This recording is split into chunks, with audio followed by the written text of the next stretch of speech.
হিন্দু ধর্মের সাধারণ ভিত্তি। ভদ্রমহোদয়গণ, আমার বিশ্বাস কতগুলি প্রধান প্রধান তত্ত্বে আমাদের সকলেরই সম্মতি আছে। আমরা বৈষ্ণব বা শৈব হই, শাক্ত বা গাণপত্য হই, প্রাচীন বা আধুনিক বৈদান্তিক, যাহাদেরই পদানুসরণ করি না কেন, প্রাচীন গোঁড়া সম্প্রদায়ের হই বা আধুনিক সংস্কারপন্থী সম্প্রদায়েরই হই, যে নিজেকে হিন্দু বলিয়া পরিচয় দেয়, আমার ধারণায় সেই সকল তত্ত্বে বিশ্বাস করিয়া থাকে। অবশ্যই তত্ত্বগুলির ব্যাখ্যা প্রণালীতে ভেদ থাকতে পারে, আর থাকাও উচিত, কারণ আমরা সকলকেই আমাদের ভাবে আনিতে পারি না। আমরা যেরূপ ব্যাখ্যা করিব, সকলকেই সেই ব্যাখ্যা গ্রহণ করিতে হইবে, বা সকলকেই আমাদের প্রণালী অবলম্বন করিয়া চলিতে হইবে। জোর করিয়া এরূপ করিবার চেষ্টা করা অত্যন্ত অন্যায়। ভদ্রমহোদয়গণ, আজ যাঁহারা এখানে সমবেত হইয়াছেন, তাঁরা বোধ হয় সকলেই এক বাক্যে স্বীকার করিবেন যে আমরা বেদকে আমাদের ধর্মরহস্য সময়ের সনাতন উপদেশ বলিয়া বিশ্বাস করি। আমরা সকলেই বিশ্বাস করি এই পবিত্র শব্দ রাশি অনাদি অনন্ত, প্রকৃতির যেমন আদি নয় অন্ত নয়, বেদেরও তেমনি। এবং যখনই আমরা এই পবিত্র গ্রন্থের সান্নিধ্যে দণ্ডায়মান হই, তখনই আমাদের ধর্ম সম্বন্ধীয় সকল ভেদ, সকল প্রতিদ্বন্দ্বিতার অবসান পায়। আমাদের ধর্ম সম্বন্ধীয় সর্বপ্রকার ভেদের শেষ মীমাংসাকারী, শেষ বিচারক এই বেদ। বেদ কি, এই বিষয়ে আমাদের মধ্যে মতভেদ থাকতে পারে। কোনো সম্প্রদায় বেদের অংশ বিশেষকে অন্য অংশ অপেক্ষা পবিত্রতর জ্ঞান করতে পারে, কিন্তু তাতে কিছুই আসে যায় না যতক্ষণ আমরা বলতে পারি বেদ বিশ্বাসে আমরা সকলেই ভাই ভাই।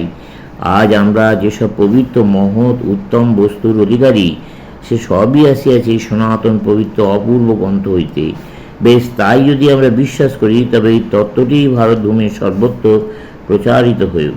ইহা যদি সত্য হয়, তবে বেদ চিরদিনই যে প্রাধান্যের অধিকারী, এবং বেদের যে প্রাধান্যে আমরাও বিশ্বাসী, তা বেদকে দেওয়া হউক।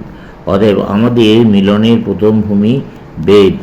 দ্বিতীয়ত, আমরা সকলেই ঈশ্বরে বিশ্বাস করিয়া থাকি। তিনি জগতের সৃষ্টি স্থিতি প্রলয়কারী শক্তি। তাহাতে কালে সমগ্র জগৎ লয়প্রাপ্ত হয়, আবার তাহা হইতেই জগৎ ব্রহ্মাণ্ডরূপ এই অদ্ভুত প্রপঞ্চ বহির্গত হয়। আমাদের ঈশ্বর সম্বন্ধীয় ধারণা ভিন্ন ভিন্ন রূপ হইতে পারে। কেউ হয়তো সম্পূর্ণ সগুণ ঈশ্বরে বিশ্বাসী, কেউ বা সগুণ অথচ ব্যক্তিভাব শূন্য ঈশ্বরে বিশ্বাসী, অপর কেউ আবার সম্পূর্ণ নির্গুণ ঈশ্বর মানিতে পারেন। সকলেই কিন্তু বেদ হইতে নিজ নিজ মতের প্রমাণ দেখাইতে পারেন। এইসব ভেদ সত্ত্বেও আমরা সকলেই ঈশ্বরে বিশ্বাস করিয়া থাকি। অন্য কথায় বলিতে গেলে বলিতে হয়, যা হইতে সব কিছু উৎপন্ন হইতেছে, যাকে অবলম্বন করিয়া সকলে জীবিত, অন্তে সব কিছুই যাতে লীন হইবে, সেই অত্যন্তভূত অনন্ত শক্তিকে যে বিশ্বাস না করে, তাকে হিন্দু বলা যাইতে পারে না। যদি তাই হয়, তবে এই তত্ত্বটি ভারতভূমির সর্বত্র প্রচার করিবার চেষ্টা করিতে হইবে। ঈশ্বরের যে ভাবই তুমি প্রচার করো না কেন, তোমাতে আমাতে প্রকৃতপক্ষে কোনো ভেদ নাই। আমরা তোমার সঙ্গে উহা লইয়া বিবাদ করিব না, কিন্তু যে রূপেই হইউক তোমাকে ঈশ্বর তত্ত্ব প্রচার করিতে হইবে। আমরা ইহাই চাই। এগুলির মধ্যে ঈশ্বর সম্বন্ধীয় কোন একটি ধারণা অপরটি অপেক্ষা উৎকৃষ্টতর হইতে পারে, কিন্তু মনে রাখিও, ইহার কোনোটিই মন্দ নহে। একটি উৎকৃষ্ট, অন্যটি উৎকৃষ্টতর, অপরটি উৎকৃষ্টতম হইতে পারে, কিন্তু আমাদের ধর্মতত্ত্বের পারিভাষিক শব্দ নিচয়ের মধ্যে মন্দ শব্দটির স্থান নাই। অতএব যিনি যেভাবে ইচ্ছা ঈশ্বরের নাম প্রচার করেন, তিনি ঈশ্বরের আশীর্বাদ ভাজন। তার নাম যতই প্রচারিত হইবে, ততই এই জাতির কল্যাণ। আমাদের সন্তানগণ বাল্যকাল হইতেই ভাব শিক্ষা করুক, এই ঈশ্বরের নাম সর্বাপেক্ষা দরিদ্র নিজ ব্যক্তির গৃহ হইতে সর্বাপেক্ষা ধনী ও মানি সকলের গৃহে প্রবিষ্ট হইউক। ভদ্রমহোদয়গণ, তৃতীয় তত্ত্ব যা আমি আপনাদের নিকট বলিতে চাই, তা এই: পৃথিবীর অন্যান্য জাতির মতো আমরা বিশ্বাস করি না যে জগৎ মাত্র কয়েক সহস্র বৎসর পূর্বে সৃষ্ট হইয়াছে, আর একদিন উহা একেবারে ধ্বংস হইয়া যাবে। আমরা ইহাও বিশ্বাস করি না যে জীবাত্মা এই জগতের সঙ্গে সঙ্গেই শূন্য হইতে সৃষ্ট হইয়াছে। আমার বিবেচনায় এ বিষয়েও সকল হিন্দুই একমত। আমরা বিশ্বাস করি প্রকৃতি অনাদি অনন্ত, তবে কল্পনাতে স্থূল বাহ্য জগৎ সূক্ষ্ম অবস্থায় পরিণত হয়, কিছুকালের জন্য ঐরূপ অবস্থায় থাকে, আবার অবিক্ষিপ্ত হইয়া প্রকৃতি নাম ধেয় এই অনন্ত প্রপঞ্চকে প্রকাশ করে, এবং তরঙ্গাকার এই গতি অনন্তকাল ধরিয়া, যখন কালেরও আরম্ভ হয় না তখন হইতে চলিতেছে এবং অনন্তকাল ধরিয়া চলিবে। সকল হিন্দুই আরও বিশ্বাস করে যে স্থূল জড় দেহটা, এমনকি তার অভ্যন্তরে মন নামক সূক্ষ্ম শরীরও প্রকৃত মানুষ নয়, কিন্তু প্রকৃত মানুষ এগুলি অপেক্ষা মহত্তর, কারণ স্থূল দেহ পরিণামী, মনও তদ্রূপ, কিন্তু এতদ উভয়ের অতীত আত্মা নাম ধেয়। এই আত্মা শব্দটির ইংরেজি অনুবাদ করিতে আমি অক্ষম, যে শব্দের দ্বারা ইহার অনুবাদ করা যাক না কেন তা ভুল হইবে। সেই অনির্বচনীয় বস্তুর আদি অন্ত কিছুই নাই, মৃত্যু নামক অবস্থাটির সহিত পরিচিত নহে। তারপর আরেকটি বিশেষ বিষয়ে অন্যান্য জাতির সহিত আমাদের ধারণার সম্পূর্ণ প্রভেদ, তা এই যে আত্মা এক দেহের পর আরেক দেহ ধারণ করে। এই রূপ করিতে করিতে তার এমন এক অবস্থা আসে যখন তার কোনো রূপ শরীর ধারণের প্রয়োজন বা ইচ্ছা আর থাকে না, তখন সে মুক্ত হইয়া যায়, তাহার আর জন্ম হয় না। আমি আমাদের শাস্ত্রে উল্লেখিত সংসারবাদ বা পুনর্জন্মবাদ বা নিত্য আত্মা সম্বন্ধে মতবাদের কথা বলিতেছি।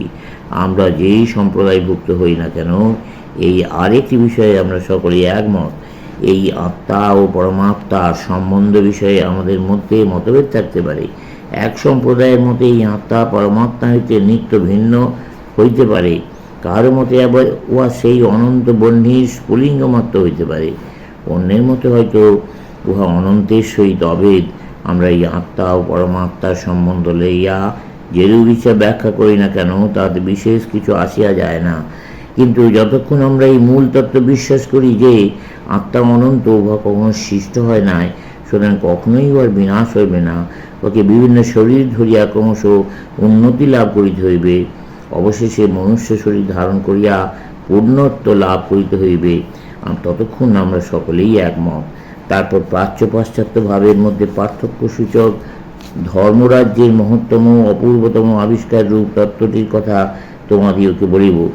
তোমাদের মধ্যে যারা পাশ্চাত্য তত্ত্বরাশির আলোচনায় বিশেষভাবে নিযুক্ত, তারা ইতিপূর্বে লক্ষ্য করিয়া থাকিবে যে একটি মৌলিক প্রভেদ যেন প্রাচ্য হইতে পাশ্চাত্যকে এক কুঠারাঘাতে পৃথক করিয়া দিতেছে।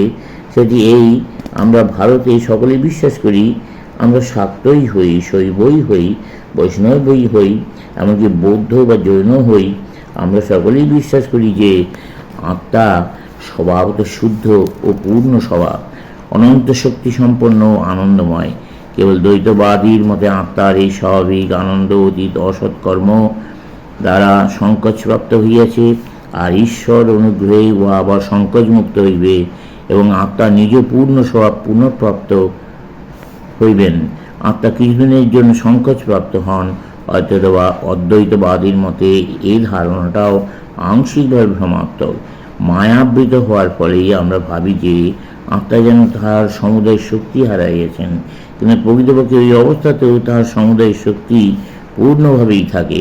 দ্বৈত ও অদ্বৈতবাদীর মতে এই প্রভেদ থাকিলেও মূল তত্ত্বে অর্থাৎ আত্মার স্বাভাবিক পূর্ণত্বে সকলেই বিশ্বাসী। আর এইখানে প্রাচ্য ও পাশ্চাত্য ভাবের মধ্যে অবস্থিত ব্যবধান দুরূপণেও। প্রাচ্য জাতি যা কিছু মহৎ, যা কিছু ভালো, তাহার অন্তরে অন্বেষণ করে।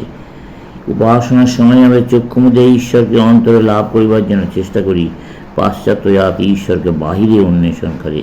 পাশ্চাত্যগণের ধর্মপুস্তক সমূহ ইন্সপায়ার্ড, সুতরাং শ্বাস গ্রহণের ন্যায় বাহির হইতে ভেতরে আসিয়াছে।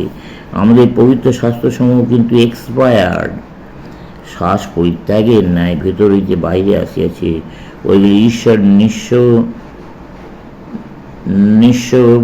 নিঃস্ববসিত, ঈশ্বরই মন্তর্দ্রষ্টা, শিশিগণের অন্তর্যামী, শাস্ত্র তাহারই প্রকাশ করিয়াছেন। চলবে।